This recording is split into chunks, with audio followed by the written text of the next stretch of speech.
5 ওয়াক্ত নামাজ, তাহাজ্জুদের নামাজ, তারাবিহের নামাজ, তেলাওয়াত, জিকির আজকারে মশগুল থাকবেন। রমজান মাসটা কাটানোর জন্য সুন্দর একটা পরিকল্পনা গ্রহণ করবেন, কারণ এই রমজান মাস এসেছে আপনাকে গুনাহ থেকে মুক্ত করার জন্য। রমাদান শব্দটি হলো আরবি, এটা রমদন থেকে এসেছে। রমাদান শব্দের অর্থ হলো জ্বালিয়ে দেওয়া, পুড়িয়ে দেওয়া, ছাই করে দেওয়া।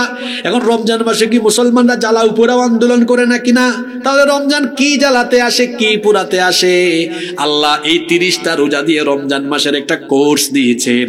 যে সকল বান্দারা তাকওয়া দিয়ে সিয়াম সাধনা করে এই মাসটাতে আল্লাহকে সন্তুষ্ট করবে, রমাদান মাসের সিয়াম আর কিয়ামের মাধ্যমে আল্লাহ এই বান্দার গোটা জীবনের সকল গুনাহগুলোকে জ্বালিয়ে পুড়িয়ে ছাই করে দিয়ে বান্দাকে গুনাহ থেকে আল্লাহ পবিত্র করে দিবে।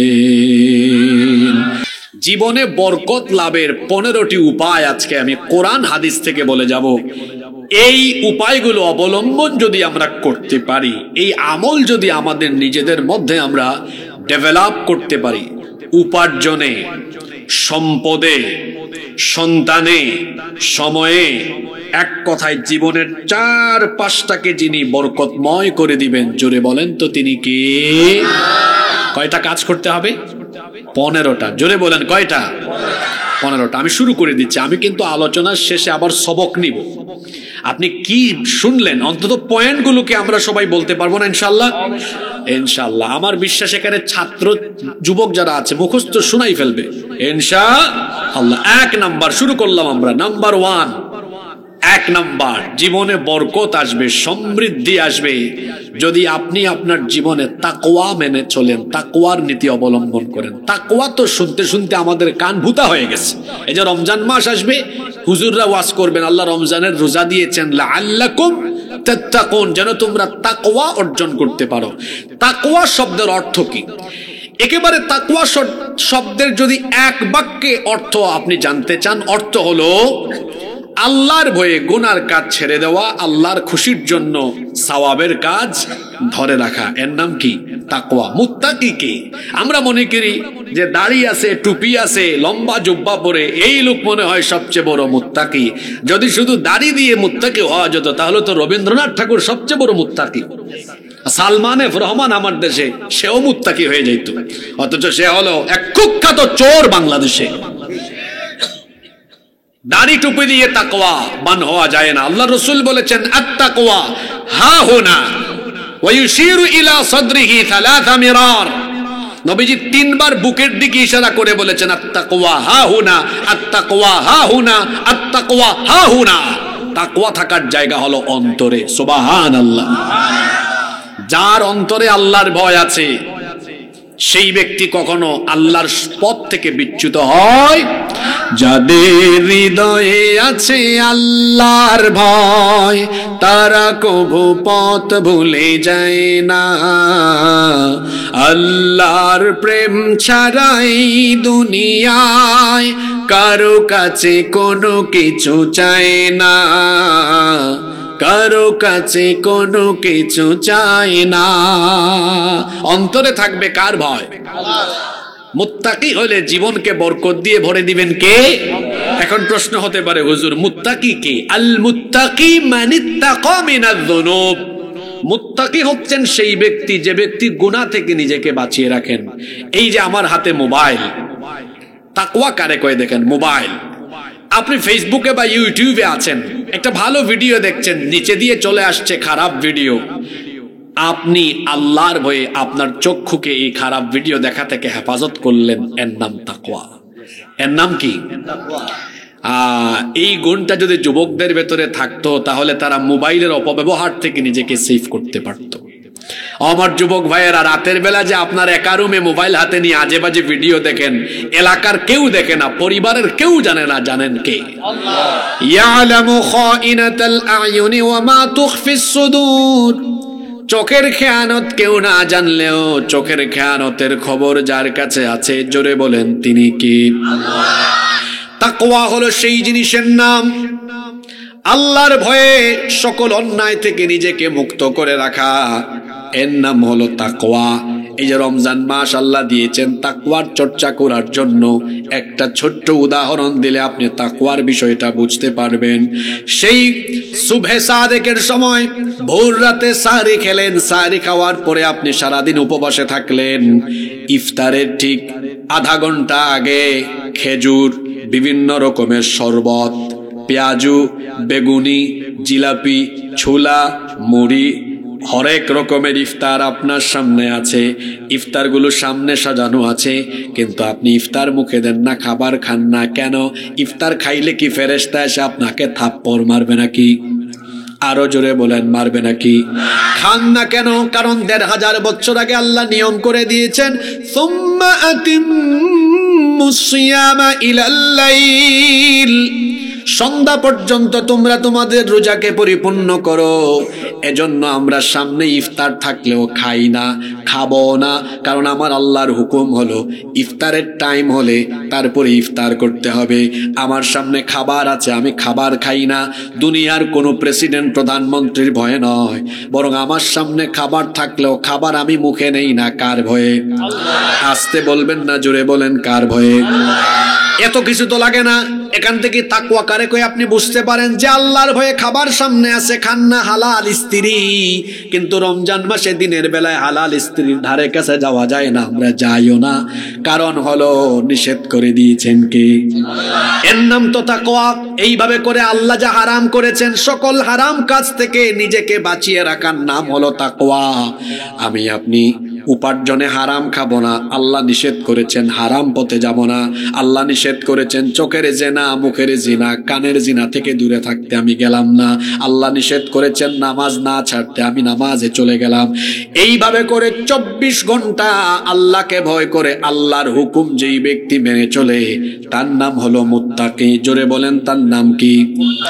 এইভাবে করে 24টা ঘন্টা আল্লাহকে ভয় করে জীবন চালাবে যারা, গোটা জীবন ভর বরকত পাবে তারা। আল্লাহ তাআলা তাদের ব্যাপারে কোরআনে কারীমের 7 নম্বর সূরা সূরাতুল আরাফের 96 নম্বর আয়াতে বলছেন, ওয়ালাউ আন্না আহলাল কুরা আমানু ওয়াত্তাকাউ লাফাতাহনা আলাইহিম বারাকাতিম মিনাস সামাই ওয়াল আরদ। আল্লাহ তাআলা বলছেন, যদি জনপদের লোকেরা আল্লাহর উপর ঈমান এনে আল্লাহকে ভয় করে চলে, তাহলে আল্লাহ তাআলা তাদের মাথার উপরের আসমান আর পায়ের তলায় জমিন যে আছে, আসমান জমিনের বরকতের সকল দুয়ার আল্লাহ সেই সব বান্দাদের জন্য খুলে দিবেন। আসমান আর জমিনের বরকতের চাবি যার হাতে, জোরে বলেন তিনি কি? সে আল্লাহকে ভয় করলে আসমান জমিনের বরকতের দুয়ার আপনার জন্য ওপেন হয়ে যাবে। আল্লাহকে ভয় করে যেই ব্যক্তি জীবন পরিচালনা করবে তার আরো কি ফায়দা হবে শোনেন। কোরআনে কারীমের 65 নম্বর সূরা সূরাতুত তালাকের 2 এবং 3 নম্বর আয়াতে আল্লাহ বলছেন, ওয়া মান ইয়াত্তাকিল্লাহা ইয়াজআল লাহু মাখরাজা ওয়া ইয়ারযুকুহু মিন হাইথু লা ইয়াহতাসিবু ওয়া মান ইয়াতাওয়াক্কাল আলাল্লাহি ফাহুয়া হাসবুহ ইন্নাল্লাহা বালিগু আমরিহি ক্বাদ জাআলাল্লাহু লিকুল্লি শাইইন কদরা। আল্লাহ তাআলা বলছেন, যে ব্যক্তি আল্লাহকে ভয় করবে, এই আয়াতে 3টা ফায়দার কথা আল্লাহ বলেছেন। যে ব্যক্তি তাকওয়ার নীতি অবলম্বন করবে, ইয়াজআল লাহু মাখরাজা, আল্লাহ তার সকল বিপদ আপদ সংকীর্ণতা তার থেকে দূর করে দিবেন। বিপদ আপদ থেকে হেফাজতের মালিক কে? আল্লাহ বলছেন, আমাকে ভয় করো, তোমার জীবনে বিপদ থাকবে না। 2 নাম্বার, ও বান্দা রিজিকের টেনশন করো, রিজিকের মালিক কে? সে আল্লাহ বলছেন, তোমার কল্পনাতীত জায়গা থেকে তুমি ধারণাও করতে পারবে না, চিন্তাও করতে পারবে না, এমন জায়গা থেকে আমি আল্লাহ তোমার রিজিকের ব্যবস্থা করে দিব। 3 নাম্বার হলো, তুমি যদি আমার উপর তাওয়াক্কুল করো, আমি তোমার জন্য যথেষ্ট হয়ে যাব। এখানে আল্লাহ তাআলা বললেন যারা তাকওয়ার নীতি অবলম্বন করবে আল্লাহ বলছেন তাদের বিপদ আপদ দূর করে দিবেন, এবং আল্লাহ বলছেন যারা তাকওয়ার নীতি অবলম্বন করে চলবে তাদেরকে দুনিয়াতে রিজিক দিয়ে যিনি ভরপুর করে দিবেন তিনি কে?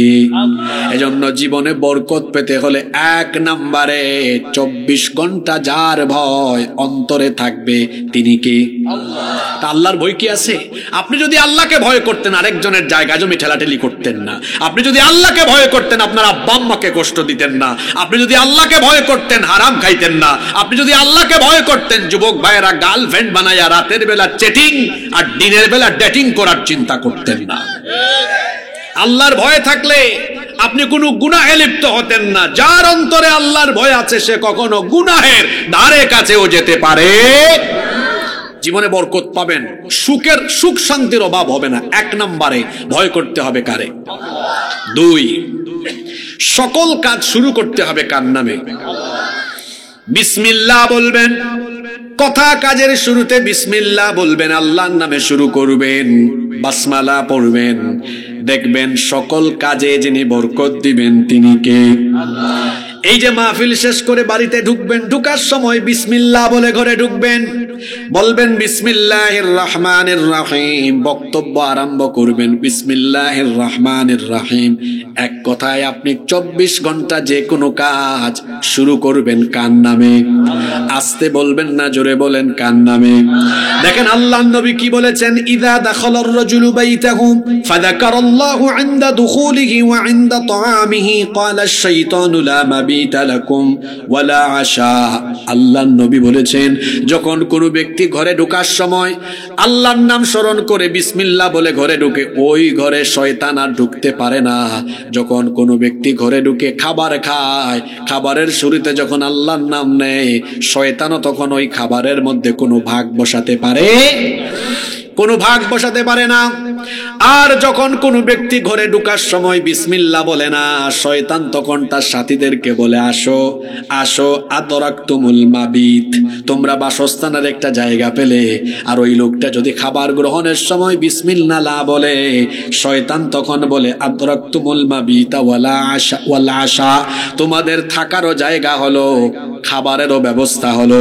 তার মানে খাবারের শুরুতে বিসমিল্লাহ না বললে ওই খাবারের মধ্যে ভাগ বসায় কে? আরো জোরে বলেন কে? বাড়িতে ঢোকার সময় বিসমিল্লাহ না বললে ওই বাড়িতে অবস্থান করে কে? এজন্য ঘরে ঢোকার সময়, খাবার দাবারের শুরুতে, ঘরে ঢোকার সময় কিংবা যে কোনো কাজের শুরুতে আমরা বিসমিল্লাহ বলে শুরু করব। আল্লাহর নামে কোনো কথা কাজ শুরু করলে সেই কথা কাজে যিনি বরকত দেন তিনি কে? এখানে একদল গবেষক আলেমদের একটা চমৎকার গবেষণা আপনাদেরকে শোনাই। আমার সাথে একবার আপনারা বিসমিল্লাহ তিলাওয়াত করেন, তারপর এটা বলবো। পড়েন বিসমিল্লাহির রহমানির রহিম। এখানে অক্ষর আছে টোটাল কয়টা জানেন? মাশাআল্লাহ, ধন্যবাদ আপনাকে। 19টা। কয়টা অক্ষর? 19টা। দিনে রাতে মিলে কয় ঘন্টা? 24। বলেন না কয় ঘন্টা? 24 ঘন্টা দিন রাত মিলে। নামাজ আছে 24 ঘন্টায় কয় ওয়াক্ত? গবেষক আলেমরা বলছেন যে 5 ওয়াক্ত নামাজে মুমিন যদি 5 ঘন্টা কাটায়, আপনারা বলবেন হুজুর 5 ওয়াক্ত নামাজে কি 5 ঘন্টা লাগে? আমাদের যে গতি, 5 ঘন্টা নামাজের সর্বোচ্চ 20 মিনিট না লাগবে। রসুলের তরিকায় নামাজে যান 1 ঘন্টা লাগবে প্রত্যেক ওয়াক্ত। বলবেন হুজুর কেমনে? রসুলের তরিকায় যান। আমার নবী তো একাকী নামাজ আদায় করেন নাই, নামাজ আল্লাহ ফরজ করেছেন জামাতের সাথে। জোরে বলেন কিসের সাথে? যখন আজান হবে প্রত্যেক নামাজের আগে আপনি ওযু করেন, ওযু করে আজানের সময় আপনি রেডি থাকেন। বলবেন হুজুর আজানের সময় রেডি থাকবো কেন? আপনার জীবনে বরকত নাই তো এই কারণে। কিভাবে সম্পদশালী হওয়া যায়, বরকতওয়ালা হওয়া যায় উপায় আপনি জানেন না। দেখবেন আমার সমাজে অনেক ব্যক্তি আছে অনেক পরিশ্রম করে কিন্তু পয়সা কম, আবার কেউ আছে পরিশ্রম কম করে পয়সা বেশি। মূলত পরিশ্রমী হলে শুধু সম্পদশালী হওয়া যায় না, বরং সম্পদশালী কিংবা বরকত বরকতওয়ালা হতে হলে সমৃদ্ধি আসতে হবে কার তরফ থেকে? আপনি সমৃদ্ধি আসার জন্য এই কাজগুলো করেন, আজানের আগেই রেডি হন। বলবেন হুজুর আজানের আগে রেডি হব কেন? কারণ আল্লাহর নবী বলেছেন লা ইউরাদ্দুদ দুআউ বাইনাল আযানি ওয়াল ইকামা, আযান দেওয়ার পরে ইকামত দেওয়ার আগ পর্যন্ত, আযান আর ইকামতের মাঝখানে যে ব্যক্তি আল্লাহর কাছে দোয়া করে, এই দোয়া আল্লাহ ফিরায়া দেন না। কিন্তু আপনার কোনো খবরই নাই। আজান হয়, কয় আজান হইছে তো কি হইছে, ইকামতের টাইম হোক তারপরে আমি যাব। এই যে আজান আর ইকামতের মাঝখানে 15-20 মিনিট সময়, এই সময়টা হলো আপনার জন্য অত্যন্ত গুরুত্বপূর্ণ। এই সময়গুলোর মধ্যে আপনার জন্য অনেক খনি আছে, খনি তালাশ করে নিতে হবে। আজান হয়ে গেল কিংবা আজানের আগেই আপনি ওযু করেন। আল্লাহর নবীর একটা হাদিস শুনেন। আল্লাহর নবী বলেছেন মান তাওয়াদ্দা নাহওয়া wudu'i হাযা সুম্মা সাল্লা রাকাতাইন লা ইউহাদ্দিসু ফীহিমা নাফসাহু।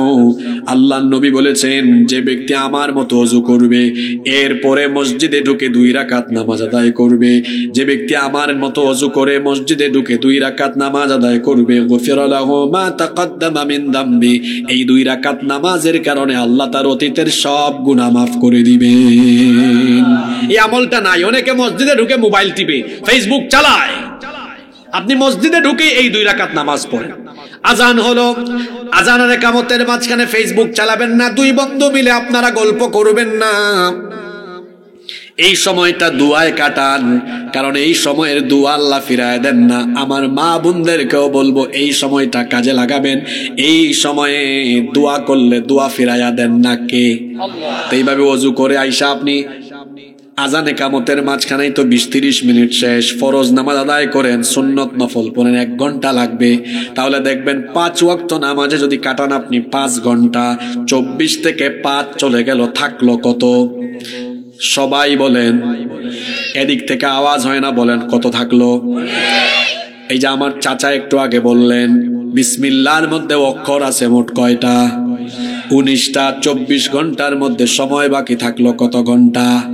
আল্লাহ এখন আপনি যদি এই 5 ওয়াক্ত নামাজের বাইরে বাদ বাকি 19 ঘন্টা কথা বা কাজ বিসমিল্লাহ বলে আরম্ভ করেন, বাদ বাকি 19 ঘন্টাও আপনাকে যিনি বরকত দিয়ে ভরপুর করে রাখবেন তিনি কি?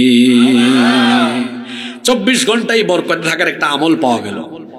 নামাজে তো গেল আমার 5 ঘন্টা, বাকি থাকলো কত? 19 ঘন্টা। আমি বসতেছি, বিসমিল্লাহ বলে বসি, উঠতেছি, যাচ্ছি, খাচ্ছি, ঘরে ঢুকতেছি, আমাদের সকল কাজ শুরু হবে কার নামে? আরো জোরে বলেন, কার নামে? কষ্ট হচ্ছে নাকি আপনাদের? 3 জীবনে বরকত পাওয়ার 3 নাম্বার আমল হলো 5 ওয়াক্ত নামাজ টাইম মতো আদায় করলে জীবনে বরকত দিয়ে ভরপুর করে দিবেন কে? রব্বুল আলামিন কোরআনুল কারীমের 20 নম্বর সূরা সূরাতুত তাহা এর 132 নম্বর আয়াতে বলছেন ওয়া আমুর আহলাকা বিস-সালাতি ওয়াসতাবির আলাইহা লা নাসআলুকা রিজকান নাহনু নারযুকুকা ওয়াল আকিবাতু লিত-তাকওয়া। আল্লাহ তাআলা বলছেন, ও নবী আপনি আপনার পরিবার বর্গকে নামাজের আদেশ দিন এবং আপনিও নিজে এর উপরে অটল অবিচল থাকেন। এই যে আপনাকে নামাজের হুকুম আমি করলাম, পরিবারকেও নামাজের কথা বলতে বললাম, এর বিনিময়ে তো আমি আপনার কাছে রিজিক চাই না, বরং রিজিক যিনি দান করেন তিনি কে? সে আল্লাহ বলছেন 5 ওয়াক্ত নামাজের অভ্যাস নিজের মধ্যে তৈরি করে নাও, রিজিকের টেনশন করা লাগবে না, রিজিক দিয়ে আমাদের জীবনটাকে যিনি ভরপুর করে দিবেন তিনি কে? এই জন্য নামাজের টাইমে কোনো কাজ করা যাবে না। যারা নামাজের টাইমে কাজ করে এদের কাজেও বরকত হয় না, রিজিকেও বরকত হয় না। ছাত্র ভাইয়েরা এশার নামাজের সময় আজান হয়ে গেলে আর পড়ালেখা করার দরকার নাই, নামাজে চলে যাও। বলবে হুজুর এই যে আসবো যাব নামাজ পড়বো 20-30 মিনিট সময় গেল, এই 20-30 মিনিট পড়লে তো একটা প্রশ্ন শিখতে পারতাম না। রে ভাই, এটা শয়তানের ধোঁকা। এই 20-30 মিনিট সময় নিয়ে নামাজে চলে যাও, নামাজ থেকে ফিরে এসে পড়ার টেবিলে বসো, আধা ঘন্টা সময় এই যে নামাজ আদায় করলা, দেখা যাবে নামাজের বরকতের কারণে ব্রেইনটাকে আল্লাহ এমন ফ্রেশ করে দিবেন, আধা ঘন্টায় হয়তো একটা প্রশ্ন শিখতা, নামাজের পরে পড়তে বসলে দেখবা আল্লাহ ব্রেইনটাকে এত ফ্রেশ বানাবেন 10টা প্রশ্ন মুখস্থ করার মতো ব্যবস্থা আল্লাহ করে দিবেন।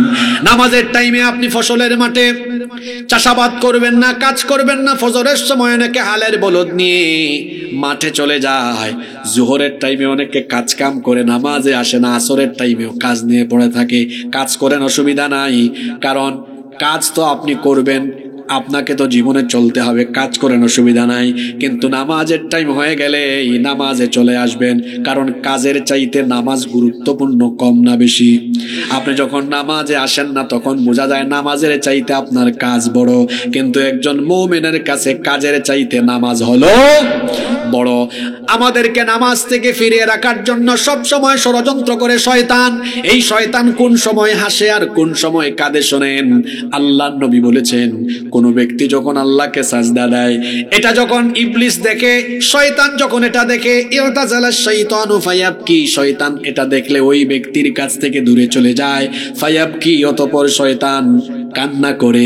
এই হাদিস আমাকে আপনাকে কি বার্তা দিল? আমরা যখন আল্লাহকে নামাজে গিয়ে সাজদা দেই, ইবলিস তখন কাঁদে, আর আমরা যখন নামাজে যাই না, ইবলিস তখন হাসে। যদি বুঝে থাকেন বলেন তো, আমরা নামাজে গেলে ইবলিস হাসে না কাঁদে? সবাই বলেন, নামাজে গেলে ইবলিস হাসে না কাঁদে? আর আমরা যখন নামাজে যাই না, ইবলিস তখন। এখন আপনারা বলেন, নাও টেক ইউর ডিসিশন, আপনি আপনার সিদ্ধান্ত নেন। আপনারা কি 5 ওয়াক্ত নামাজের টাইমে ইবলিসকে হাসাবেন না কাঁদাবেন? জোরে বলেন, হাসাবেন না কাঁদাবেন? তো কাঁদাতে হলে যেভাবে নামাজ ছাড়েন এভাবে ছাড়বেন না আদায় করবেন। কিভাবে আমাদের 5 ওয়াক্ত নামাজ যায় আমার জাতীয় কবি কাজী নজরুল ইসলাম কবিতার লাইনে সুন্দর করে তুলে ধরেছেন। ঘুমাইয়া কাজা করেছ ফজর, তখনও জাগনি যখন, হেলায় খেলায় কেটেছে আসর, মাগরিবের ওই শুনিয়া যান, এখনো জামাতে হওরে শামিল, এখনো এর সাথে আছে স্থান, বাজিছে দামামা বাদ্রে আমামা, শির উঁচু করি মুসলমান, দাওয়াত এসেছে নয়া জামানার, ভাঙা কেল্লা ইউরে নিশান। ফজরের টাইমে ঘুমায় থাকেন। আমার দেশে মাহফিলে মানুষের জায়গা হয় না, আর ফজরের আজানের সময় দেখা যায় মুসল্লির অভাবে মসজিদের প্রথম কাতারও পূরণ হয় না। আমার নবীর মসজিদ, মসজিদে নববী তিনি বানিয়েছিলেন এমন করে, মসজিদের ছাদ ছিল খেজুর পাতার ছাউনি দিয়ে করা, মসজিদের নিচে কোনো দামি টাইলসও ছিল না, কার্পেটও ছিল না, মসজিদ ছিল কাঁচা কিন্তু মুসল্লি ছিল পাকা। আর আমাদের সব মসজিদ হয়েছে এখন পাকা, কিন্তু মুসল্লির অভাবে মসজিদ আমাদের পরে থাকে ফাঁকা। ফজরের নামাজে নাই, কি করে?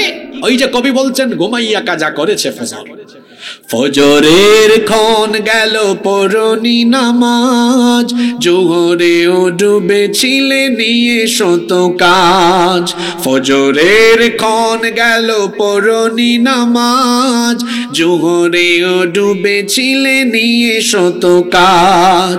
হেলায় খেলায় গেল আসরের কাল, মাগরিবেও পড়লে না নামাজের সাজ। ফজরের ক্ষণ গেল পড়নি নামাজ, জোহরেও ডুবেছিলে নিয়ে শত কাজ।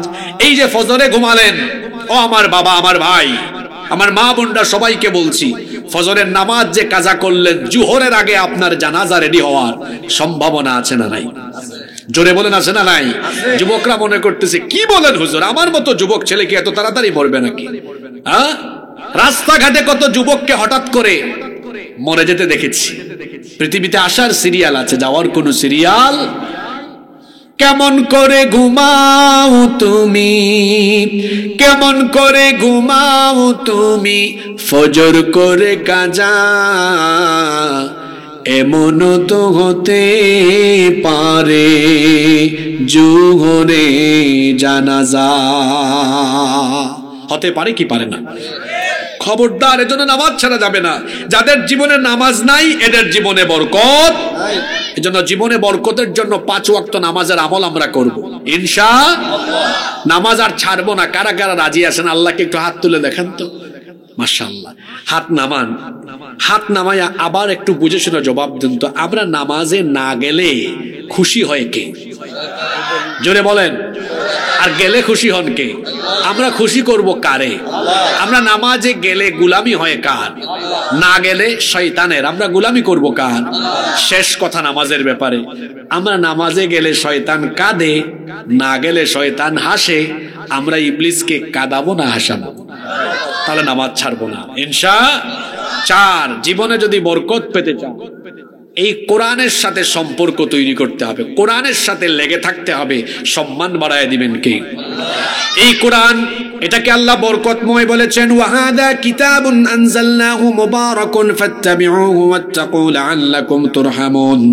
আল্লাহ তাআলা বলেছেন, এটা এমন কিতাব যা আমি তোমাদের জন্য নাজিল করেছি, এটার অনুসরণ করো, কারণ এই কিতাব হলো বরকতময়।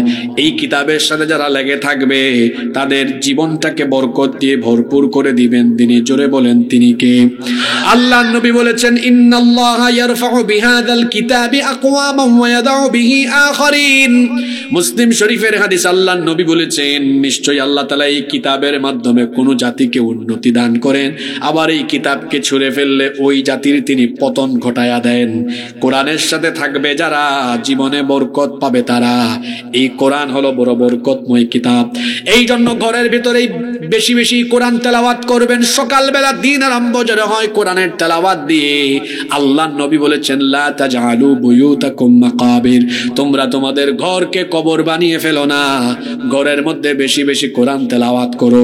বিশেষ করে নবীজি সূরা বাকারার ব্যাপারে বললেন, ঘরের মধ্যে সূরা বাকারা তেলাওয়াত করো, কারণ যে ঘরের মধ্যে সূরা বাকারা তেলাওয়াত হয় সেই ঘরে আর শয়তান থাকতে পারে না, শয়তান পালিয়ে যায়।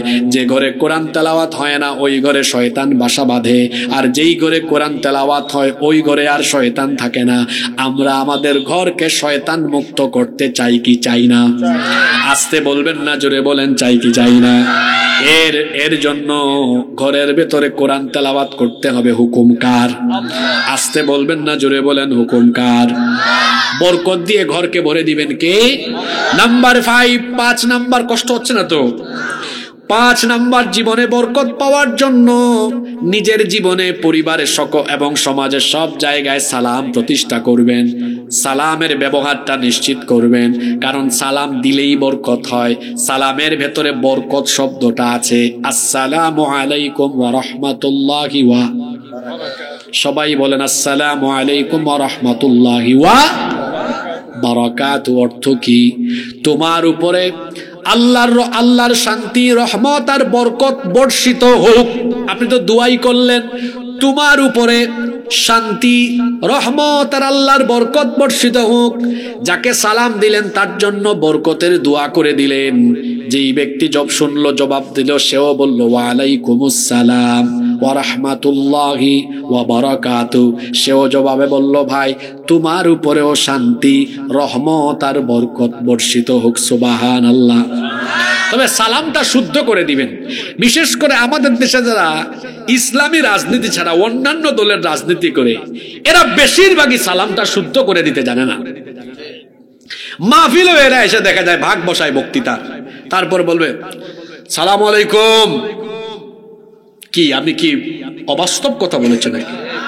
এরকম দেখি দেয় না।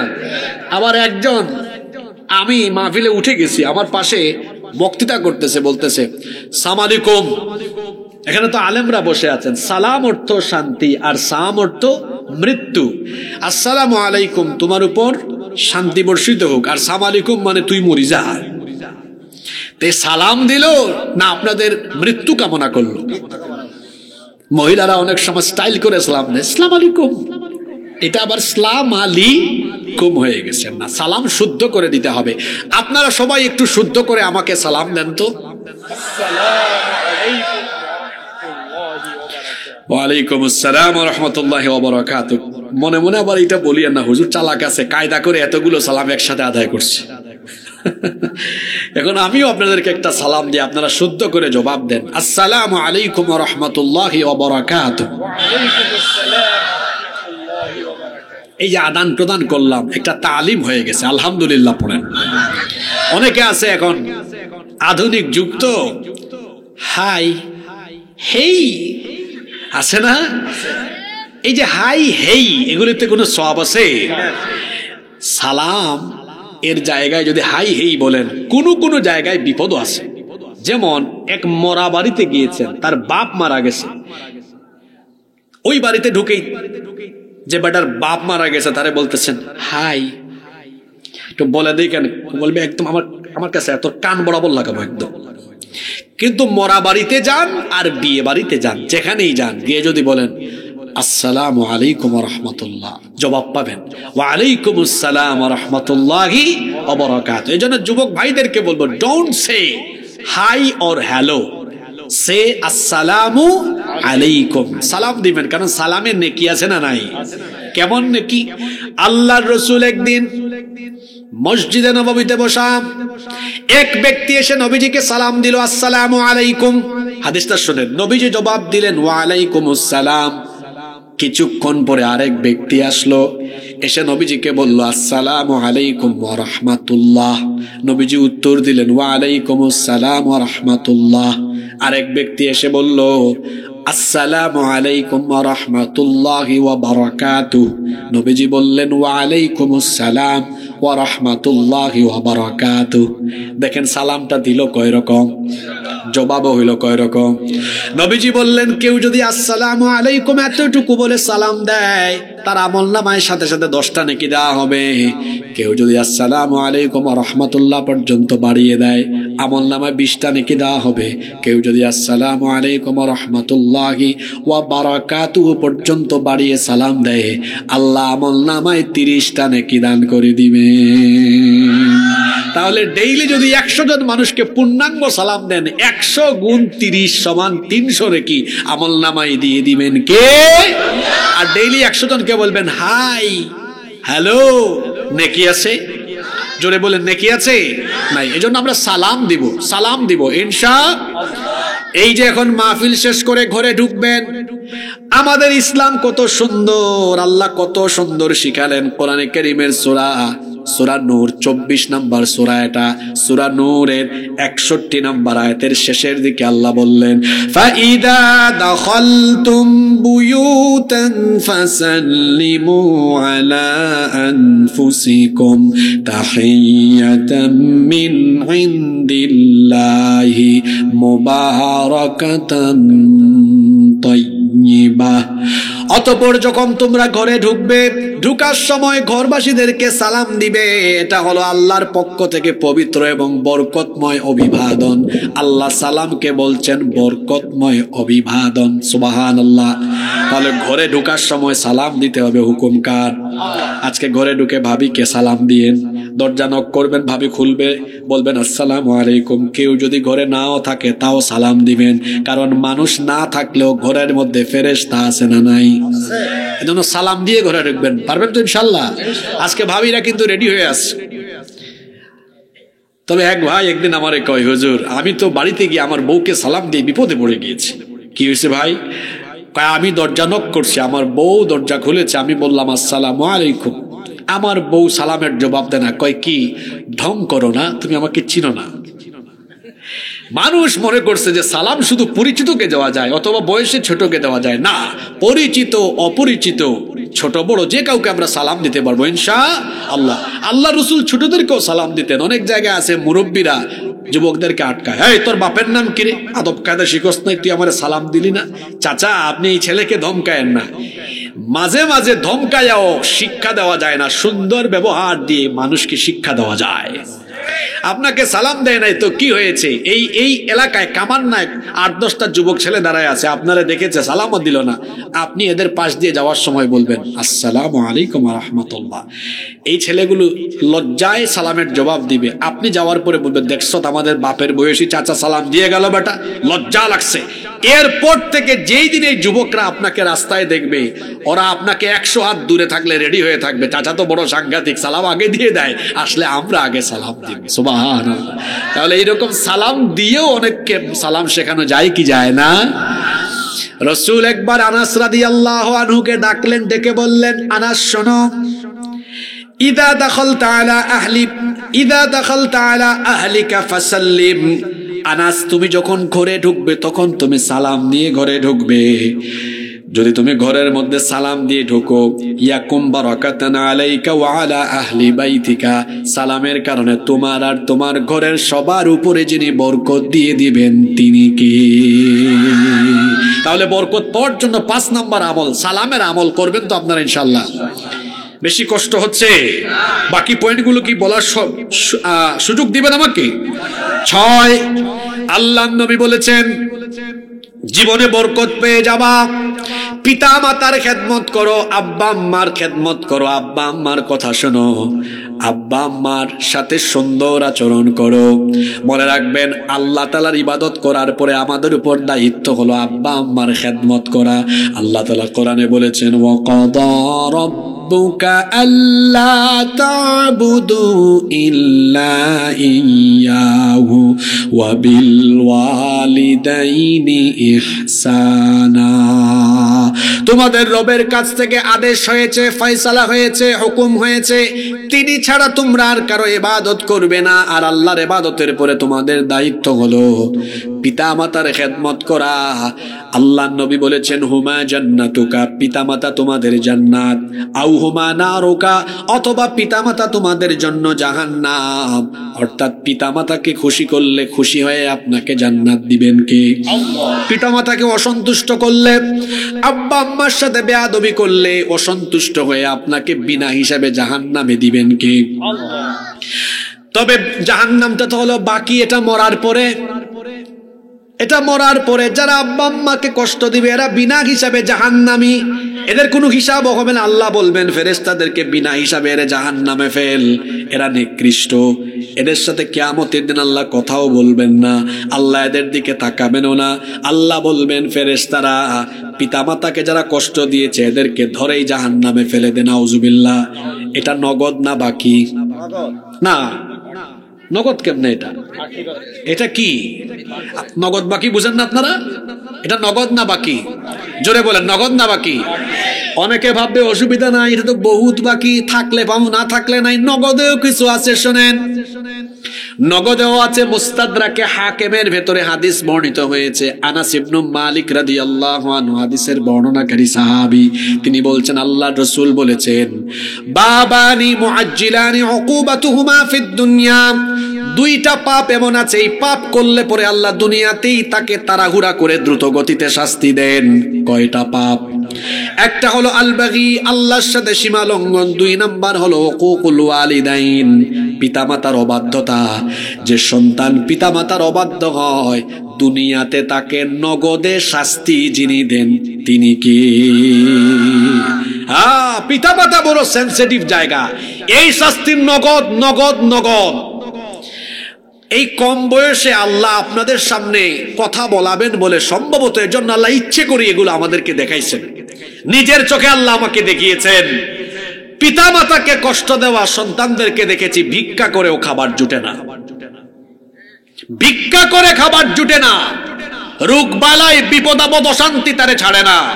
আল্লাহর কসম করে আজকে এখান থেকে বলে দিলাম, যারা তাদের আব্বা আম্মাকে কষ্ট দিবে এরা জীবনের সুখ শান্তি কি জিনিস দেখবেও না। অশান্তিতে, বিপদে আপদে, কঠিন রোগে সুখে এর জীবন শেষ হয়ে যাবে।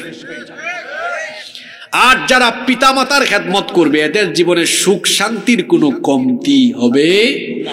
এটা আমার কথা নয়, রাসূলের কথা। আল্লাহর রাসূল কি বলেছেন শোনেন, মান সাররাহু আইয়ুবসাতা লাহু ফি রিজকিহি আও ইনসালাহু ফি আতারিহি ফালইয়াসিল রাহিমাহ। বুখারী এবং মুসলিম শরীফের হাদিস। আল্লাহর নবী বলেছেন যেই ব্যক্তি তার রিজিকের মধ্যে, তার হায়াতের মধ্যে, জীবনের মধ্যে বরকত চায় তার উচিত হলো আদামুর রাহিমি আল ওয়ালিদান, আকরাবুর রাহিমি আল ওয়ালিদান। তার উচিত হলো নিকটাত্মীয়দের মধ্যে সবার আগে পিতামাতার খেদমত করা। পিতামাতার খেদমত করলে জীবনে বরকত দিয়ে ভরে দিবেন কে? আল্লাহ। একটা ঘটনা মনে পড়লো, বলবো। একবার 3 ভাই, মার পেটের আপন 3 ভাই বসেছে ঘরের মধ্যে, বৈঠক করছে, পারিবারিক বৈঠক। বড় ভাই ছোট 2 ভাইকে বলতেছে, দেখো মেজো ভাই ছোট ভাই আমাদের আব্বা আম্মাকে চলো আমরা ভাগ করে খাওয়াই। আমি 10 দিন, মেজো ভাই তুমি 10 দিন, ছোট ভাই তুমি আরো 10 দিন। 3 দশে হইল কত? 30 দিন। মেজো ভাই বলতেছে বড় ভাই আমি আপনার সাথে একমত না, দ্বিমত। 10 দিন তো কম হয়, চলেন আমি 1 মাস, আপনি 1 মাস, ছোট ভাই আরো 1 মাস। ছোট ভাই এগুলা শুনে বলতেছে বড় 2 ভাইকে, বড় ভাই আপনারা তো দুজনেই আমার বড়, আমি ছোট হয়ে আপনাদের কাছে দাবি করতেছি আব্বা আম্মাকে এরকম 10 দিন বা 1 মাস 1 মাস 1 মাস ভাগাভাগির দরকার নাই, সারা জীবনের জন্য আব্বা আম্মাকে আমার কাছে দিয়ে দেন। আপনারা তো সুবহানাল্লাহ কইছেন, হয়তো আপনারা বুঝছেন, কিন্তু ওই বড় 2 ভাই ওরা তো খুব খুশি। ওরা কায়দা করে উত্তর দিয়েছে, দেখো তুমি আমাদের ছোট ভাই, তুমি একটা দাবি করছো, আমরা কি বড় ভাই হয়ে তোমার দাবি ফালাইতে পারি? যাও তোমার এই দাবি আমরা পূরণ করলাম। মনে মনে তারা খুশি, আমরা বাঁচলাম। এই কাহিনীর বড় 2 ভাইয়ের মতো ভাই কিন্তু আমার সমাজে আছে। আপনারা ভাবিয়েন না এরকম নাই। এই এটা এলাকার নাম কি, কামান্নাতেও আছে, এরকম আছে আছে। এই 3 ভাইয়ের কথোপকথন শুনছে এক আঙ্কেল, এক চাচা এসে ওই ছোট ছেলেকে বলতেছে, ভাতিজা তুমি এত ব্যাককল কেন? ছোট ছেলে বলতেছে, চাচা আঙ্কেল আপনি আমারে ব্যাককল বললেন কেন? কয় বলবো না, তোমার 2 ভাই তারাও তো দায়িত্ব নিতে চাইলো, তুমি তাদেরকে দায়িত্ব না দিয়ে একা নিয়ে ফেললা। 3 ভাই মিলে দায়িত্ব নিলে তো সবার খরচ হইতো, এখন তো শুধু তোমার খরচ হবে, আর তোমার 2 ভাইয়ের টাকা পয়সা তো সেভ হবে। এই কথা শুনে ছোট ছেলে চাচাকে বলতেছে, আঙ্কেল চাচা রাগ করেন না, আপনি আমার বাবার বয়সী মানুষ, আপনিও ব্যাককল, আমার 2 ভাই এরাও ব্যাককল। চাচা বলতেছে, হ্যাঁ তুমি আমাকে ব্যাককল বললা? হ্যাঁ অবশ্যই, কারণ আপনি তো হিসাব নিকাশে কাঁচা, আপনি যে আমারে ব্যাককল বললেন, আর আমি আমার 2 ভাই আর আপনাকে ব্যাককল বললাম কেন? আমার 2 ভাই যদি বুঝতো যে আব্বা আম্মা তো সেই জিনিস ছোটবেলা আমাদেরকে ভাগাভাগি করে লালন পালন করেন নাই, আমরা যখন ছোট ছিলাম কত কষ্ট করে লালন পালন করেছেন, নিজে না খেয়ে আমাদেরকে খাওয়াইছেন, একটু অসুস্থ হলে সারা রাত মা জেগে থেকেছেন, বাবা নিয়ে হাসপাতালে চিকিৎসা করিয়েছেন, এই বাবা এই মা না খেয়ে খাওয়াইছে, কষ্ট করে মাথার ঘাম পায়ে ফেলে পড়াশোনা শিখিয়েছে, সারাটা জীবন যারা ত্যাগ স্বীকার করলো, ভাগাভাগি করলো না, এখন আমি কি ভাগ করতে পারি? আমি আমার আব্বা আম্মার দায়িত্ব এজন্য নিয়েছি, আমি জানি আব্বা আম্মাকে দেখাশোনা করলে, খাওয়াইলে, চিকিৎসা করালে আমার বাড়তি খরচ বাড়বে, অসুবিধা নাই, কারণ ধন সম্পদ দেওয়ার মালিক কে? আমি যখন আমার আব্বা আম্মার খেদমত করব, চিকিৎসা করাবো, আব্বা আম্মার সেবা করব, আমার সম্পদ খরচ হলেও অসুবিধা নাই, আব্বা আম্মা যখন সন্তুষ্ট হবেন। হাদিসে এসেছে, রাসূল বলেছেন, রিদাল্লাহু ফি রিদাল ওয়ালিদাইন ওয়া সাখাতুল্লাহি ফি সাখাতিল ওয়ালিদাইন। পিতামাতার সন্তুষ্টিতে আল্লাহ সন্তুষ্ট, পিতামাতার অসন্তুষ্টিতে আল্লাহ অসন্তুষ্ট। আমি আমার আব্বা আম্মার জন্য খরচ করি, আর আমার আব্বা আম্মা যদি আমার উপর সন্তুষ্ট হন, আল্লাহ তখন আমার উপর সন্তুষ্ট হয়ে ধন সম্পদ আমার পায়ের তলায় ফালাইয়া দিবেন। সুবহানাল্লাহ। তাহলে বলেন তো আপনারা, পিতামাতার খেদমত না করা এটা বুদ্ধিমানের কাজ না ব্যাককলের কাজ? আর পিতামাতার খেদমত করা এটা বুদ্ধিমানের কাজ না ব্যাককলের কাজ? আপনারা ব্যাককল হবেন না বুদ্ধিমান হবেন? যুবক ভাইরা কথা বলেন, বুদ্ধিমান না ব্যাককল হবেন? ফালা তাকুল লাহুমা উফ উফ। আল্লাহ কোরআনে বলেছেন পিতামাতা বিরক্ত হয় এরকম কোন আচরণ করে না, এমনকি তুমি উফ শব্দ পর্যন্ত বিরক্ত হয়ে বলো না, আমল বরবাদ হয়ে যাবে, তুমি বিনা হিসাবে জাহান্নামে যাবে। গলার আওয়াজ বড় করে আব্বা আম্মার সাথে কথা বলো না, চোখ রাঙিয়ে কথা বলো না, ওয়ালা তানহারহুমা, ধমকায়ও না আব্বা আম্মাকে। আল্লাহ কি করব? আল্লাহ বললেন ওয়াকুল লাহুমা কওলান কারীমা, বিনয়ের সাথে, ভদ্রতার সাথে, গলার আওয়াজটা নিচু করে সম্মান দিয়ে আব্বা আম্মার সাথে কথা বলো। হুকুম কার? জোরে বলেন হুকুম কার? যার ঘরে পিতামাতা আছেন, আব্বা আম্মা আছেন, এখনো আপনার ঘরে জান্নাত আছে। পিতামাতার পায়ের তলায় জান্নাত রেখেছেন কে? আব্বা আম্মার দোয়া নেন, আব্বা আম্মার দোয়া নেন। কোথাকার কোন পীর সাহেব, উনার দোয়া কবুল হইতেও পারে, নাও হইতে পারে। রাসূল বলেছেন 3 জনের দোয়া ডাইরেক্ট আমি আল্লাহ কবুল করেন। 1 মুসাফির, তার দোয়া কবুল হয়। 2 মজলুমের দোয়া কবুল হয়। 3 পিতামাতা যখন সন্তানের জন্য দোয়া করেন, সেই দোয়া কবুল হয়। সুবহানাল্লাহ। জীবনে যদি বরকত চান, বরকতের জায়গা আব্বা আম্মা। আব্বা আম্মাকে খুশি করেন, আপনার উপর খুশি হয়ে যাবেন কে? আব্বা আম্মার খেদমত করবেন তো? খুব বেশি কষ্ট হচ্ছে নাকি? 7 নাম্বার, জীবনে বরকত পাওয়ার জন্য 7 নাম্বার যে আমল করবেন সেটা হলো সকালবেলা অনেকে ঘুমায় ফজরের পরে ঘুমাবেন না, সকাল সকাল কাজ আরম্ভ করবেন। ফজরের নামাজ শেষে একটু তেলাওয়াত করেন, তারপর কাজ আরম্ভ করেন। বলবেন হুজুর আমার ডিউটি তো 9টায়, অফিস 9টায়, আমার তো দোকান খুলবো 9টা 10টায়, তা আমি তো সকালে ঘুমাইতেই পারি না। ঘুমায়েন না সকালের টাইমটা, আপনি সময় পাইছেন একটু আব্বা আম্মার কাছে যান, বউ বাচ্চাকে সময় দেন, ঘুমায়েন না। কারণ রসুল বলেছেন আল্লাহুম্মা বারিক লি উম্মতি ফি বুকুরিহা। 1500 বছর আগে আপনার জন্য রসুল দোয়া করেছেন, হে আল্লাহ আমার উম্মতের যে সকল লোকেরা সকালবেলা না ঘুমায়া কাজ আরম্ভ করবে তাদের কাজের মধ্যে, জীবনের মধ্যে তুমি বরকত দিয়ে দিও। আমার মতো ছোট হুজুর না, বড় হুজুর মুহাম্মদুর রাসূলুল্লাহ সাল্লাল্লাহু আলাইহি ওয়াসাল্লাম। এজন্য সকালবেলা ঘুমাবেন না, সকালবেলা না ঘুমায়া সকাল সকাল কাজ করবেন, সকাল সকালই কাজে লেগে যাবেন। তাহলে দেখবেন জীবনটাকে বরকত দিয়ে যিনি ভরে দিবেন। জোরে বলেন তো তিনি কে? ইবনে আব্বাস রাদিয়াল্লাহু আনহুমা একটা কথা আমার মনে পড়লো। তিনি একদিন ঘরের ভেতরে ঢুকে দেখলেন তার ছেলে সকালবেলা ঘুমাচ্ছে। তিনি তার ছেলেকে বললেন আতানামু ফিস সাআহ, তুমি কি এমন সময়ে ঘুমিয়ে আছো আল্লাতী তুকাসসামু ফিহাল আরযাক, যে সময় রিজিক বন্টন হচ্ছে, এই টাইমে ঘুমায়ো না, ওঠো। অনেকের ছেলে মেয়ে সকালবেলা ঘুমায় না, ঘুমাইতে দিবেন না। এই টাইম রিজিক বন্টন করেন কে? সকাল সকাল কাজে লাগবেন। 8, জীবনে বরকত পাবেন। যে কোনো কাজে ভরসা করবেন কার উপরে? আল্লাহর উপর ভরসা করবেন। আল্লাহর উপর ভরসা করলে কোনো কিছুর অভাব হবে না।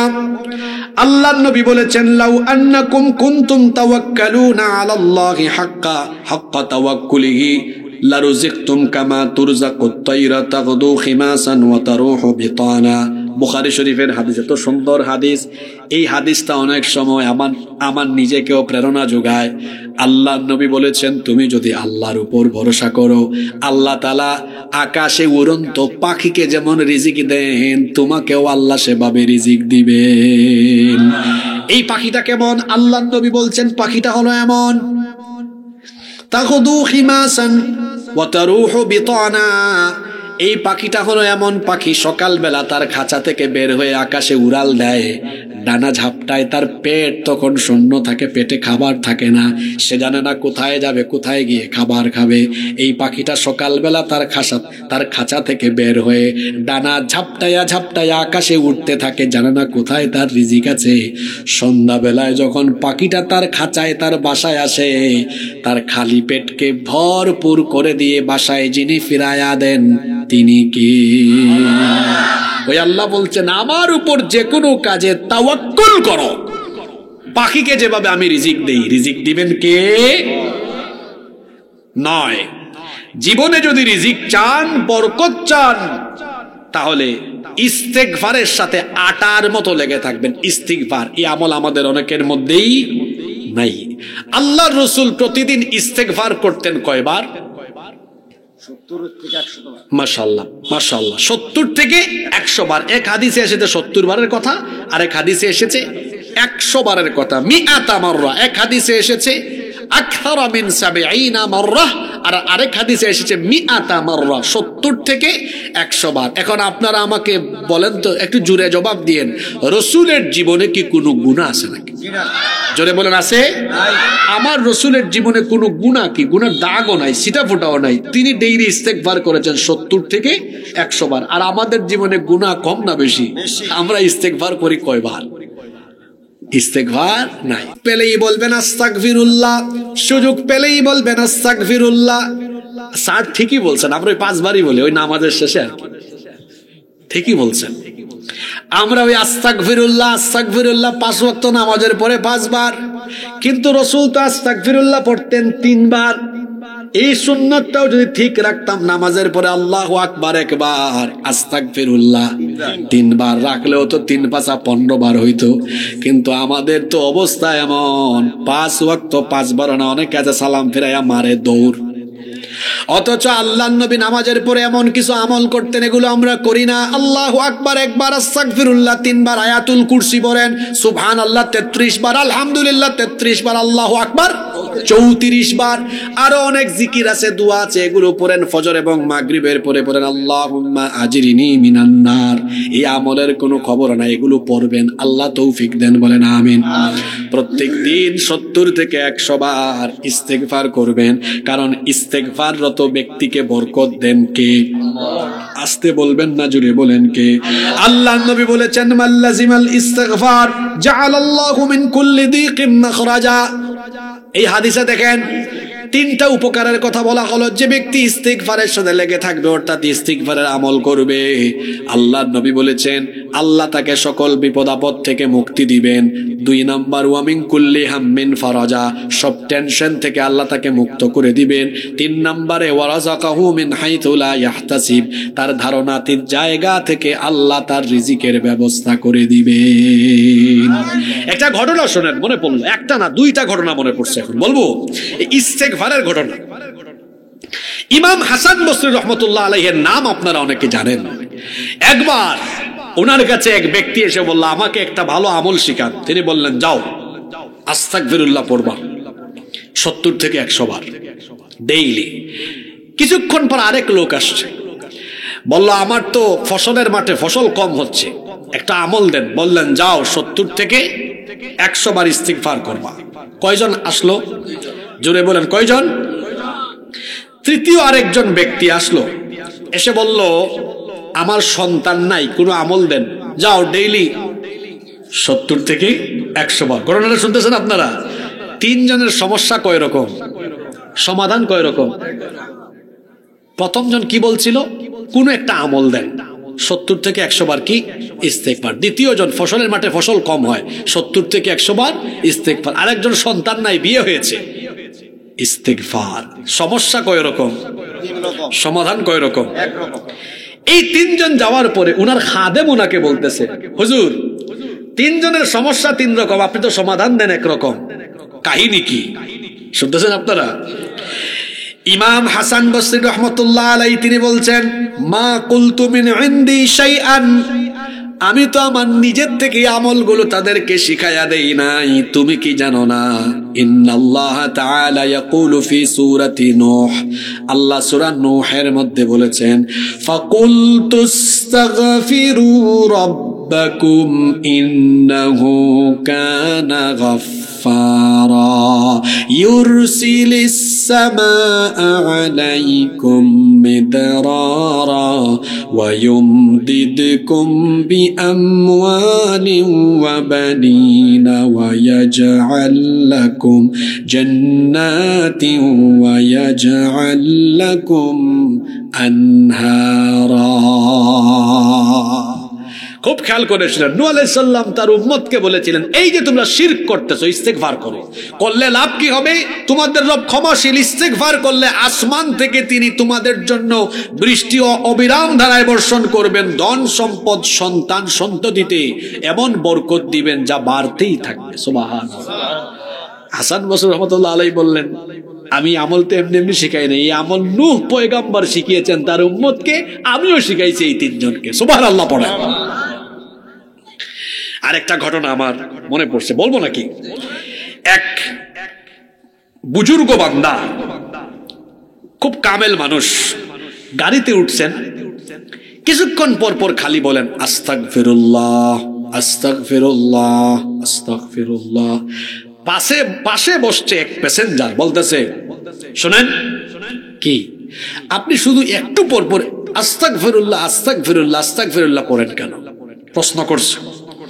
উনি জবাব আর নিজের মুখে না দিয়া উনি আল্লাহর কোরআনের 8 নম্বর সূরা, সূরা আনফালের 33 নম্বর আয়াত দিয়ে জবাব দিয়েছে। উনি জবাব দিয়েছে, ওয়া মা কানাল্লাহু মুআযযিবাহুম ওয়া হুম ইস্তাগফিরুন। অর্থ হলো, ইস্তেগফাররত কোন বান্দার উপরে আল্লাহ আযাব, গজব বা শাস্তি দেন না। সুবহানাল্লাহ পড়তে ইচ্ছে করলো না?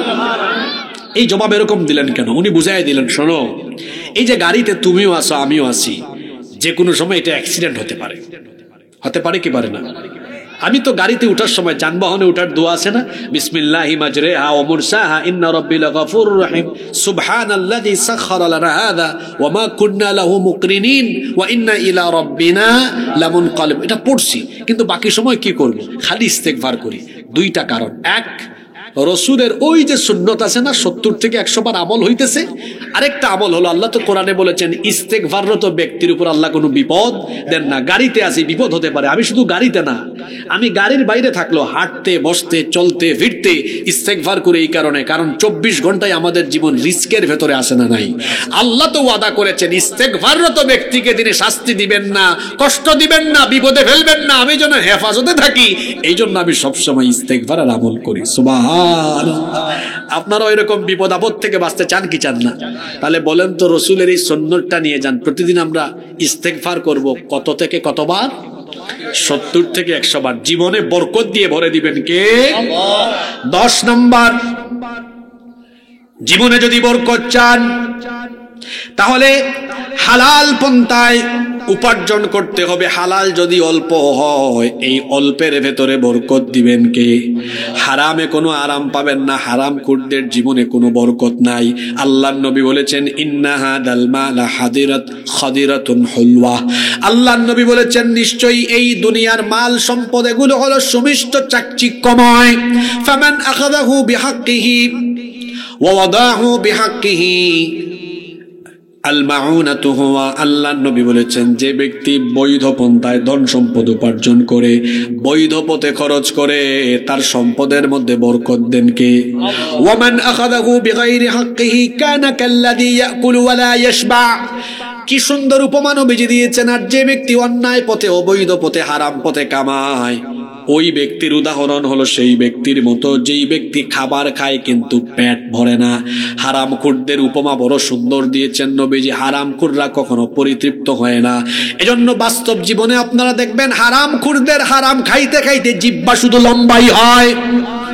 সুদ খায়, ঘুষ খায়, জনগণের টাকা মেরে খায়। কোনো মতে যদি এই কামান্নাতে একটা বাড়ি করতে পারে, নেক্সট টার্গেট থাকে কালিহাতি সদরে বাড়ি করা। হারাম খাইতে খাইতে যদি কালিহাতিতে আরেকটা বানাইতে পারে, নেক্সট টার্গেট থাকে টাঙ্গাইলে করা। টাঙ্গাইলে করার পর নেক্সট টার্গেট থাকে ঢাকায় করা। ঢাকায় করার পরে চিন্তা করে যে হারে আমি মানুষের উপর জুলুম করি, কোন দিন জানে জনগণ তাড়া দেয়, দেশ ছেড়ে পালাইতে হয় অন্তত নিরাপত্তার জন্য। কানাডার বেগম পাড়া বা আমেরিকার নিউ ইয়র্কে সেকেন্ড হোম বানানো দরকার। এই জন্য চোরের চোর দেখা যায় হারাম খাওয়া আরো বাড়ায়, ওখানেও বাড়ি বানায়। ওখানে বাড়ি বানানোর পরেও তার হারাম খাওয়া কমায় না। হারাম খাওয়ার জন্য জিহ্বাটা লম্বা করে। এই লোকের জিহ্বাটা কখনো খাটো হবে না, হারাম খাওয়া বাদ দিবে না। কারণ আল্লাহ কোরআনে বলেছেন যারা প্রাচুর্যের নেশায় মত্ত থাকে, এরকম থাকতে থাকতে তাদের পরিণতি কি হয়? আল হাকুমুত তাকাসুরু হাত্তা যুরতুমুল মাকাবির। প্রাচুর্যের প্রতিযোগিতায় মত্ত থেকে এরা কবর পর্যন্ত পৌঁছায়। এদের জিহ্বা লম্বাই থাকবে, খাটো হবে না, পেট ভরবে না। পেট ভরবে সেই দিন। রাসূল বলেছেন ওয়ালাই ইয়ামলা আফাহু ইল্লা তুরাব। কবরের 3.5 হাত মাটি তাকে গিলবে যেদিন, তার পেট ভরবে সেই দিন। আমার দেশে চোর আছে 2 জাত। জোরে বলেন তো কয় জাত? 2 জাত। শুনতেছেন আপনারা? একটা হলো অভাবের চোর, আরেকটা হলো স্বভাবের চোর। কামান্না দিয়ে যাচ্ছে, তার ঘরে কোনো খাবার দাবার নাই, বউ বলছে কিচ্ছু নাই ঘরে। দেখতেছে পাশে আছে ফুলকপির ক্ষেত, আলুর ক্ষেত। ডানে বামে তাকায় দেখছে কেউ নাই, নেমে 2-3টা ফুলকপি আর কিছু আলু লুঙ্গির চিপার ভিতরে ঢুকায় মারছে দূর। এটা অভাবের চোর না স্বভাবের চোর? ঢাকায় সচিব, ডিসি, এসপি বড় দায়িত্ব পেয়েছে, মেম্বার, চেয়ারম্যান, এমপি, মন্ত্রী সরকারি দায়িত্ব পালন করছে। সরকার তাকে মাস শেষে বেতন দেয়, 2 ঈদে বৈশাখে ভাতা দেয়, চলার জন্য গাড়ি, থাকার জন্য বাড়িও দিয়েছে। আপনি যান কোনো কাজ নিয়ে, ফাইল টেবিল থেকে সরাবে না, ভিক্ষুকের মতো টেবিল নিচ দিয়ে হাত দেয়, কয়দিকে কিছু দিয়া যান। কলমের খোঁচায় চুরি করে, জনগণের দায়িত্ব পাইলে জনগণের সম্পদ জনগণ পর্যন্ত পৌঁছায় না, হারামখোর, নিজেই ভক্ষণ করে। আপনারা বলেন তো এই জাতের চোরের সংখ্যা, এই যে চোর, এটা কি অভাবের না স্বভাবের? এর অভাব আছে? সরকার তো বেতন ভাতা গাড়ি বাড়ি সব দিল, তার তো অভাব নাই, তাও চুরি করে, কারণ এটা তার স্বভাব। জোরে বলেন, এটা তার। বাংলাদেশে অভাবের চোর বেশি না স্বভাবের চোর বেশি?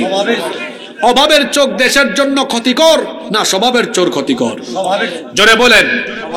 বিশ্বাস করেন, বাংলাদেশকে পরিবর্তনের জন্য মসজিদ মাদ্রাসার ওয়াজ দিয়ে শুধু হবে না। ওই যে চেয়ারগুলোতে স্বভাবের চোরেরা বসে আছে, ওই চেয়ারগুলোতে কোরআনওয়ালা লোকদেরকে বসাতে পারলে এই বাংলাদেশের পরিবর্তন হবে, নইলে বাংলাদেশের পরিবর্তন হবে না। আমরা দেশের পরিবর্তনের জন্য ওই জায়গাগুলোতে কোরআনওয়ালা মানুষদেরকে দেখতে চাই কি চাই না? সৎ মানুষ, কোরআন সুন্নাহর জ্ঞান ব্যতীত সৎ মানুষ হওয়া সম্ভব হবে না নয়। এজন্য কোরআন সুন্নাহর শিক্ষা লাগবে, নইলে সততা পাওয়া যাবে না। সম্মানিত উপস্থিতি, আমি বলছিলাম হারাম খাইলে বরকত সম্পদে থাকে না, এই বরকত আল্লাহ ছিড়ায় না। এখানে আরো একটা কথা বলি, ইবাদত এবং দোয়া কবুলের পূর্ব শর্ত হলো হালাল খাওয়া। যে ব্যক্তি হালাল খায় না, এই ব্যক্তির ইবাদত বন্দেগী দোয়া আল্লাহর দরবারে কবুল হয় না। 11 নাম্বার, জীবনে বরকত যদি পেতে চান, সম্পদে বরকত বেড়ে যাবে, আল্লাহ সম্পদে শুধু বরকত বাড়ায় দিবেন। যে সম্পদ আল্লাহ দিয়েছেন, বলেন তো আমাদের যতটুকু সম্পদ আছে সম্পদ দিয়েছেন কে? আস্তে বলবেন না, জোরে বলেন কে? এই সম্পদ নিজের প্রয়োজন মতো আপনি ভোগ করবেন, তারপরে যথাসম্ভব আল্লাহর পথে আপনি দান করবেন। সম্পদ আল্লাহর পথে দান করলে ওই ব্যক্তির সম্পদ কমে না, সম্পদ আরো বাড়ে। সম্পদ আল্লাহর পথে দান করলে বালা মুসিবত কমে। আর সম্পদের মধ্যে যিনি বরকত বাড়ায়া দেন তিনি কে? বুখারী এবং মুসলিম শরীফে হাদিস এসেছে, আল্লাহর নবী বলেছেন, মা মিন ইয়াউমিন ইউসবিহুল ইবাদু ফীহি ইল্লা মালাকান ইয়ানজিলান। প্রত্যেক দিন দুইজন ফেরেশতা সকালবেলা অবতরণ করে, ফায়াকুলু আহাদুহুমা, একজন বলে আল্লাহুম্মা আতি মুনফিকান খালাফা, হে আল্লাহ যে ব্যক্তি দান করে তার সম্পদকে বাড়ায়া দাও। ওয়ায়াকুলুল আখার, আরেক ফেরেশতা বলে আল্লাহুম্মা আতি মুমসিকান তালাফা, হে আল্লাহ যেই ব্যক্তি কৃপণ তাকে আপনি ধ্বংস করে দেন। ফেরেশতা দোয়া করে, আল্লাহ যে ব্যক্তি দান করে তার সম্পদ বাড়ায়া দেন, যে ব্যক্তি কৃপণতা করে তার সম্পদকে ধ্বংস করে দেন। মোমেন বান্দারা কৃপণ হয় না, বরং মোমেনরা হয় দানশীল। জোরে বলেন, মোমেনরা হয় কি? দানশীল। দান করলে পরে কমে না, বরং দান করলে সম্পদ আরো বাড়ায় দিবেন কে? বরকত দিবেন কে? 12 নাম্বার হলো, জীবনে যদি বরকত চান, টাইম মেনটেন করে চলাফেরা করবেন। টাইম, আজকের মাহফিলেও বরকত হইছে। আমাকে যদি এরা আজকে 10:30টায় উঠাইতো, আজকে হুজুরদের একটা কথা বলে যে আমাদের মনের কথা, যারা আমাদেরকে 10:30, 11টায় উঠায়, আমরাও তাড়াহুড়া করে চলে যাই, হক আদায় করে আমরা ওয়াজ করি না। কারণ অত মাথা আগেই খারাপ করে দিচ্ছে। কারণ এই যে পাবলিক গুলা বসছে, আমার অনেক বাবারা আছেন না, আমার বাপের বয়সী মানুষ, লম্বা সময় ধরে বসে আছেন, ওনাদের কষ্ট হয়, অনেক কষ্ট হয়, এবং মাহফিলের পরিবেশ ঠিক থাকে না। ওই মাহফিলগুলোতে বরকত হয় না, আলোচনাও ভালো করা যায় না। কিন্তু যারা টাইম মেনটেন করে সাথে সাথে উঠায়, আলোচনায় বরকত হয়, মানুষ কিছু নিয়েও যায়। দেখেন এখানে মানুষ বেশি হয় না, যদিও এই টাঙ্গাইলে আমরা আসলে আরো বেশি মানুষ হয় না, কিন্তু মনে রাখবেন কোয়ান্টিটি আসল নয়, কোয়ালিটি আসল। এখানে আজকে কোয়ালিটি আছে। এত নীরব হয়ে আপনারা শুনছেন, কমিটি ভালো, যেভাবে টাইম মেনটেন তারা করেছে, আমি অবাক। এই এলাকার মানুষের সত্যি প্রশংসা করতে হয়। যেমনে লিখছে 9:30, পোস্টারে লেখা আছে না, ওনারা 9:30 আমাকে আনতে চাইছে, 10 মিনিট দেরি হয়েছে আমার দোষে। আমি বলছি আমাকে 10টা মিনিট সময় দেন, একটু ফ্রেশ হই, ওয়াশরুমে যাই, তারপরে আসবো। আমার দাবি ওনারা মেনে নিয়েছেন, কিন্তু ওনারা ঠিকই 9:24 বলছেন, হুজুর টাইম হয়ে গেছে, চলেন। চিন্তা করছেন? এটা একটা ভালো কমিটি, ভালো এলাকার বৈশিষ্ট্য, যারা টাইমলি শুরু করে টাইমলি শেষ করে। আমি দেখলাম 3 জন বক্তার নামের শেষে টাইম দেওয়া, টাইমলি উঠাইছে, টাইমলি নামাইছে। যদিও আজকে মনে হয় আমি একটু সময় বেশি নিচ্ছি, তাই না? একটু সময় বেশি নিয়ে ফেলছি। তো এই যে সময়ের কাজ, সময়ে শুরু করলে বরকত হয়। সময় মেনটেন করতে হয়, টাইম ম্যানেজমেন্ট জীবনে থাকতে হয়। এই যে যারা ছাত্র ভাইরা আছেন না, পড়ালেখা করেন, অনেকে আছে পড়ালেখার সময় পড়ালেখা করে না, ওর পড়ালেখায় বরকত হবে না, ও খারাপ রেজাল্ট করবে। সময়ের কাজ সময়ে করতে হয়, সময়ের কাজ সময়ে করলে দেখবেন জীবনে বরকত দেন কে? যেটা জোয়ান বয়সে করা দরকার এটা জোয়ান বয়সে করতে হয়, নাহলে বুড়া বয়সে আফসোস করবেন। এজন্য তো নবীজিও বলেছেন শাবাবাকা ক্বাবলা হারামিক, বুড়া হওয়ার আগে যৌবনকে কাজে লাগাও, কারণ মানুষের জীবনে যৌবনকাল হলো সবচাইতে গুরুত্বপূর্ণ। Youth is called the golden season of human life. যৌবনকালকে মানুষের জীবনের স্বর্ণালী সময় বলা হয়। সময় থাকতে সময়কে কাজে লাগান, দেখবেন জীবন বরকতময় হয়ে যাবে ইনশাআল্লাহ। 13 নম্বর, জীবনে বরকত পাওয়ার জন্য শুকরগুজারি জীবন যাপন করবেন, সব সময় আল্লাহর শুকরিয়া করবেন, যতটুকু আছে শুকরিয়া করবেন। ও আপনাকে আল্লাহ যা দিয়েছেন তার উপরে সন্তুষ্ট থাকবেন। অনেক ব্যক্তি আছে আল্লাহ যেটা দিয়েছেন সন্তুষ্ট না, মনে করেন তার একটা সাইকেল আছে, তাকায় হায় রে হায় আমার সামনে ডিসকভার আর পালসার চালায়, এফজেড চালায়, যদি এরকম একটা মোটর সাইকেল হইতো। মোটর সাইকেল কিনছে, কয় দেখছো কত মানুষ প্রাইভেট গাড়ি দৌড়ায়, যদি আরেকটা প্রাইভেট গাড়ি হইতো। কোনো মতে একটা প্রাইভেট গাড়ি এক্স করোলা এলিয়ান প্রিমিও কিনছে, কয় যদি এখন আমার একটা রেঞ্জ রোভার হইতো, বিএমডব্লিউ হইতো। চাহিদা আর ফুরায় না, দেখা যাবে চাহিদা ফুরাবেও না।